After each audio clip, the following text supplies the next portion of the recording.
Okay, so the term humanure was created by Joseph Jenkins because there was really no term for processing and seeing value in human waste. So poo, wee, toilet paper and carbon materials. So that humanure is what I call the nutrient base that we recover from our own poo, basically. So what it does, it cycles and changes the headspace that this is a waste product that should be sent away somewhere to be dealt with by other people, and then it becomes something that we manage on site and then reap the benefits of.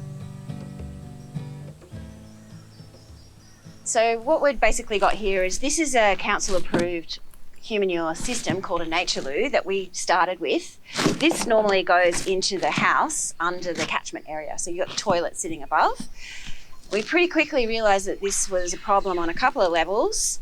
One, it's too heavy to lift, so we changed that. We've got a urine separator going on with the toilet now, and we've gone with a 20-litre bucket, which is much lighter and easy to carry.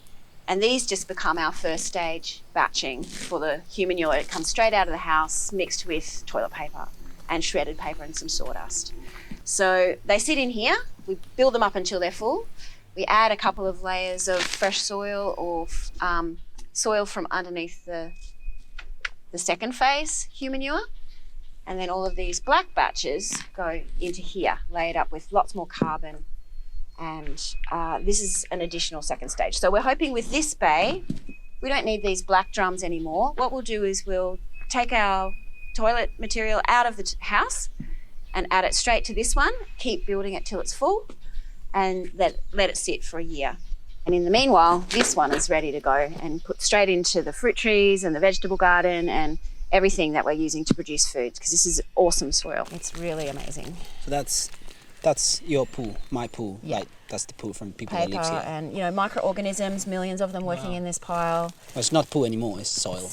I'm hoping that these compost systems will then get the heat to really process anything. You can use time or heat for rendering this useful soil. So this is a time-based method. So these sit in here for a really long time, up to a year, and then we put them in here and they sit in here for another year, and then they go onto the garden. So that way we know that we're not going to be transferring anything from human pathogens into the veggie garden. So all the microorganisms are doing all the hard work and they're rendering it beautiful, fertile soil. So you need to keep the carbon up, and that's been a challenge as well, having enough carbon, which is what feeds all the microorganisms to break down the humanure. So if they don't have enough carbon, they just can't get active. They're not well fed. So this is something that we've just been experimenting with for quite a while, and so far so good. Like the vegetable garden is really speaking of the fertility of the system, and we're really comfortable using it. So when I categorise using a composting toilet, I don't want any smells and I don't want any flies or insects. So those two things are really key to success. Keep the poo in the loop.